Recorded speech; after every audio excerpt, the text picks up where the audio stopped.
Hello दोस्तों, नमस्कार। The शिक्षक पॉइंट के यूट्यूब चैनल पर आप सभी प्यारे भाई बहनों का स्वागत है। दोस्तों, आज हम लोग बहुत महत्वपूर्ण सेशन पढ़ने चल रहे हैं। आज का सेशन जो है वो यूपी बोर्ड के हाई स्कूल इंटर के साथ साथ यूपी TSSC लेखपाल वीडियो यूपीपी यूपीएसआई इत्यादि वनडे एग्जाम के लिए बहुत महत्वपूर्ण सेशन है, जिसका नाम है रस। रस बहुत पूछा जाता है। हम लोग पढ़ने चल रहे हैं रस। रस का अर्थ क्या होता है? रस का अर्थ क्या होता है? इसका शाब्दिक अर्थ क्या है? शाब्दिक अर्थ, रस का शाब्दिक अर्थ होता है क्या? आनंद। रस का शाब्दिक अर्थ होता है आनंद। ठीक है। रस का प्रथम प्रयोग किस में किया जाता है? रस का प्रथम प्रयोग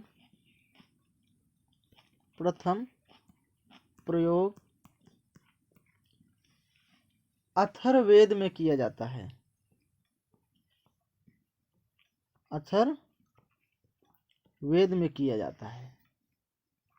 ठीक है। आइए हम लोग और देखेंगे कि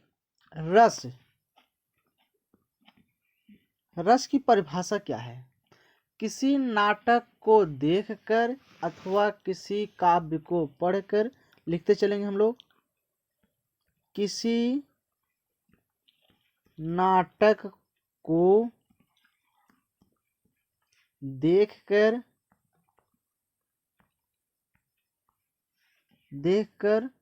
या किसी काव्य को पढ़कर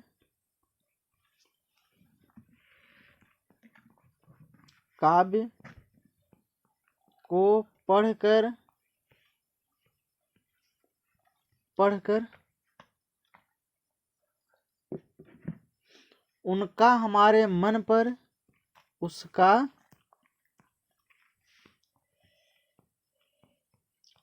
हमारे मन पर जो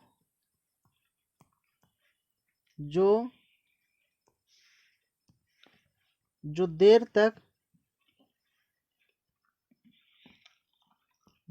तक प्रभाव रहता है, उसे हम रस कहते हैं। किसी नाटक को देखकर अथवा किसी काव्य को पढ़कर उसका हमारे मन पर जो देर तक प्रभाव रहता है, उसे हम रस कहते हैं। ठीक है भैया। आइए हम लोग रस देखेंगे। रस कितने प्रकार के होते हैं? रस मुख्य रूप से 9 प्रकार के होते हैं। ठीक है। रस मुख्य रूप से 9 प्रकार के होते हैं और कहीं कहीं 11 प्रकार माना जाता है। 11 प्रकार के होते हैं। हम लोग 11 का भी वर्णन यहाँ पे करेंगे। ठीक है। आइए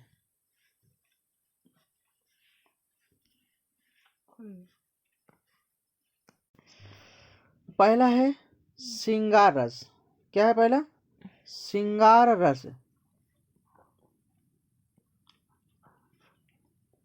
श्रृंगार रस का अस्थाई भाव क्या है? श्रृंगार रस का अस्थाई भाव है रति। एक रस गलत लिखे उठा है। श्रृंगार रस का अस्थाई भाव क्या होगा? रति होगा। पंक्ति को कैसे पहचानेंगे? पंक्ति को जहां पर प्रेम का वर्णन हो, वहां पर हम क्या कहेंगे? श्रृंगार रस कहेंगे। ठीक है। वहां पर हम लोग श्रृंगार रस कहेंगे, श्रृंगार रस कहेंगे। आइए दूसरा नंबर है हास्य रस। हास्य रस का अस्थायी भाव है हंसी। क्या है? हास्य रस का अस्थायी भाव है हंसी। जहाँ पर हंसी कोई चुटकुला हो या काव्य हो या नाटक हो, ठीक है, हंसी का उल्लेख जहाँ पर हो वहाँ पर हम लोग क्या करेंगे? हास्य रस मानेंगे, हास्य रस टिक करेंगे। आइए अगला देखेंगे हम लोग करुण रस। क्या है? करुण रस। करुण रस का अस्थायी भाव क्या है? शोक। क्या है? शोक। इनको हम पंक्तियों को कैसे पहचानेंगे? जहां पर दुख का उल्लेख हो। दुख का उल्लेख हो। दुख कई प्रकार के होते हैं। पहला है किसी आदमी का प्रिय वस्तु नष्ट हो जाना। दूसरा है या प्रिय वस्तु नष्ट हो जाना, या किसी प्रिय व्यक्ति का मर जाना। दूसरा है। तीसरा है जहां पर शोक का अभाव, जहां शोक का बोध हो वहां पर हम लोग करुण रस समझेंगे। यहां देखिए एक नायक एक नायिका, वो लोग दोनों अलग होते हैं, वहां भी दुख होता है, दुख का आभास होता है, लेकिन वहां पर करुण रस नहीं होगा, वहां पर वियोग रस होगा। समझते रहिए। अगर नायक नायिका बिछड़ने का जहां पर बोध हो वहां पर करुण रस जो है नहीं मारेंगे, वहां पर वियोग रस मारेंगे। चलिए अगला देखिए। अगला रस है वीर रस। वीर रस। वीर रस का अस्थायी भाव है उत्साह। इसको पंक्ति कैसे पहचानेंगे? कोई भी पंक्ति पढ़ते समय या कहीं भी उत्साह का बोध हो उसे हम लोग क्या कहेंगे? वीर रस कहेंगे। ठीक है। जहां किसी दृश्य को देखकर अथवा किसी घटना को सुनकर हमारे मन में जो उत्साह का भाव उत्पन्न होता है उसे ही हम क्या कहते हैं? वीर रस कहते हैं। उदाहरण समझ लीजिए। मैं सत्य कहता हूं सखे, सुकुमार मत जानो मुझे, यमराज से भी युद्ध में प्रस्तुत सदा मानो मुझे। इस पंक्तियों को पढ़ करके ऐसा लग रहा है कि शरीर में जुनून, नया उमंग, उत्साह पैदा हो रहा है। ठीक है, आगे हम लोग चलते हैं। रौद्र रस। रौद्र रस का अस्थायी भाव क्या है? क्रोध। क्या भैया? क्रोध। जहां किसी दृश्य को देखकर अथवा किसी घटना को सुनकर या राष्ट्र निंदा की बात आए या धर्म निंदा की बात आए या गुरु निंदा की बात आए या शत्रु निंदा की बात आए या माता पिता की निंदाओं के बात आए या अपमानजनक चेष्टाओं के कारण को मन में क्रोध जो उत्पन्न होता है भैया, उसी को हम कहते हैं क्या? रौद्र रस। ठीक है। हम लोग अगर किसी पंक्ति में, अगर जिस पंक्ति में क्रोध का वर्णन हो या राष्ट्र की निंदा की गई हो, माता पिता की बुराई की गई हो, गुरु की बुराई की निंदा की गई हो, या अपने भाइयों के, अपने बुजुर्गों को बुराई जहाँ की गई, अपने सदस्य का जहाँ पर निंदा की गई हो, वहां पर रौद्र रस ही होता है। चलिए अगला है भयानक रस। भयानक रस का अस्थायी भाव होता है भय। मतलब यहां पर डरने का उल्लेख। ठीक है भैया। जहाँ किसी दृश्य को देखकर अथवा किसी घटना को सुनकर मन में भय उत्पन्न होता है, वहाँ भयानक रस होता है। जैसे एक ओर अजगर लखी, एक ओर मृगराज, बिकल बटोही बीच में परियो मूर्छा खाए। पंक्ति में सीधे सीधे स्पष्ट हो रहा है कि बीच में आदमी खड़ा है, एक तरफ शेर खड़ा है, एक तरफ अजगर खड़ा है, अब दोनों तरफ से डर रहा है। तो इस पंक्ति में सीधे सीधे दोस्तों भयानक रस का बोध हो रहा है। चलिए आइए अगला, विभत्स रस। विभत्स रस का अस्थायी भाव होता है जुगुप्सा। क्या होता है? जुगुप्सा। क्या होता है? विभत्स रस का अस्थायी भाव होता है जुगुप्सा। जुगुप्सा का मतलब होता है घृणा। ये भैया, अगर हम लोग रास्ते से जा रहे हैं, अगर रास्ते में कोई भी जानवर एक्सीडेंट से मर गया हो, दुर्गंध आ रही हो, रास्ते से गुजर रहे हो, वहां पर अंदर क्या होता है? एक घृणा ढंग से लगता है। या किसी दृश्य को देखकर अथवा किसी घटना को सुनकर मन में घृणा की या जुगुप्सा की भाव जब उत्पन्न होता है, तो वहां पर क्या कहेंगे? विभत्स रस कहेंगे। ठीक है, जिस पंक्ति में घृणा संबंधी बात की गई हो, हम लोग सीधे सीधे समझेंगे ये विभत्स रस है। ठीक है, आइए आगे देखते हैं। अद्भुत रस। अद्भुत रस का अस्थायी भाव क्या है? अद्भुत रस का भैया आश्चर्य।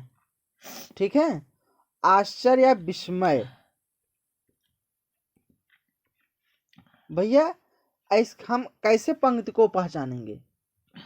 जिसकी आपने कल्पना भी नहीं की हो, वो घटना हो जाना, भैया क्या है? आश्चर्य है।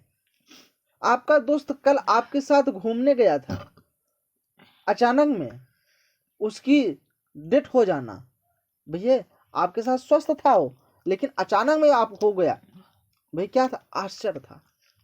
जहां किसी दृश्य को देखकर अथवा किसी घटना को सुनकर मन में विस्मय, आश्चर्य का बोध उत्पन्न हो, वहां पर अद्भुत रस होता है। ठीक है, नोट है। जैसे आप समझे, जैसे मुंह खुला का खुला रह जाना, पलके न टप झपकना, जड़ता की स्थिति में आ जाना, इनको आप नोट में समझते रहिएगा। जहां पर जड़ता का स्थिति आ जाना, पलके न टपकना, मुंह खुला रह जाना, ये सब भैया अद्भुत रस यानी आश्चर्य, विस्मय का उल्लेख जहां, उसे अद्भुत रस कहते हैं। ठीक है, आइए वात्सल्य रस। क्या भैया? वात्सल्य रस। वात्सल्य रस का अस्थायी भाव होता है वात्सल्य या विषयक रति। ठीक है, जहां पर माता पिता या पुत्र पुत्री के प्रति प्रेम वर्णित हो, वहां वात्सल्य रस होता है।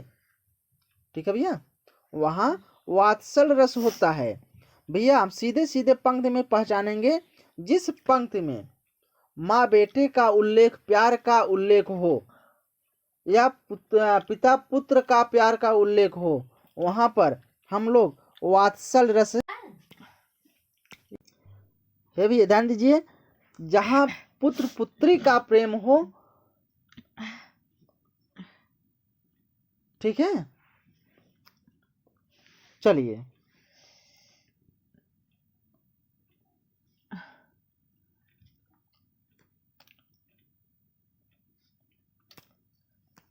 हाँ भैया, वात्सल्य रस, वात्सल्य दो प्रकार के होते हैं।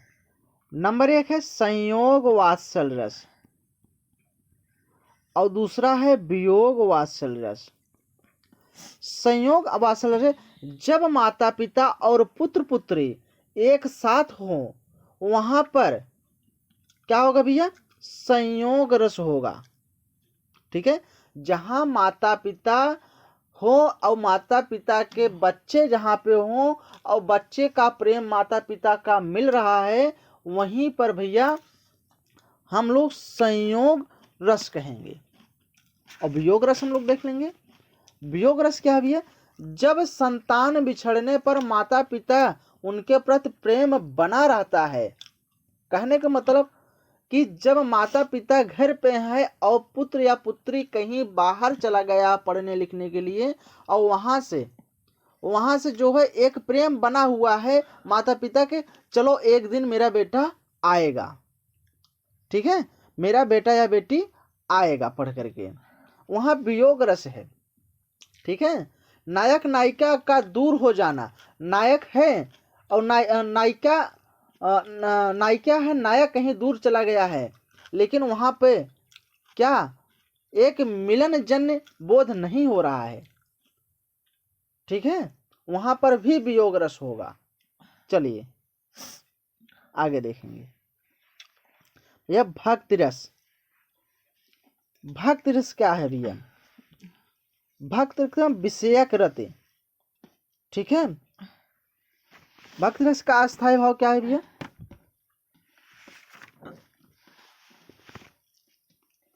भक्त रस का अस्थायी भक्त विषयक रति।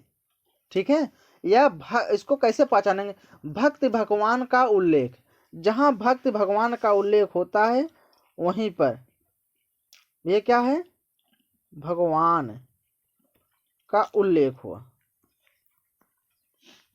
ठीक है भैया, आइए अलग देते हैं। अगला भैया शांत रस। शांत रस का अस्थायी भाव होता है निर्वेद। या इनका पंक्ति क्या है कि पंक्ति क्या है? संसार से मुक्ति का उल्लेख।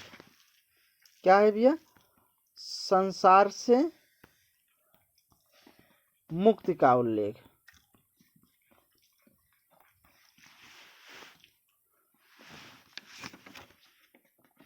संसार से मुक्ति का उल्लेख भैया जैसे हो गया संसार में बंधनों से उठ जाना।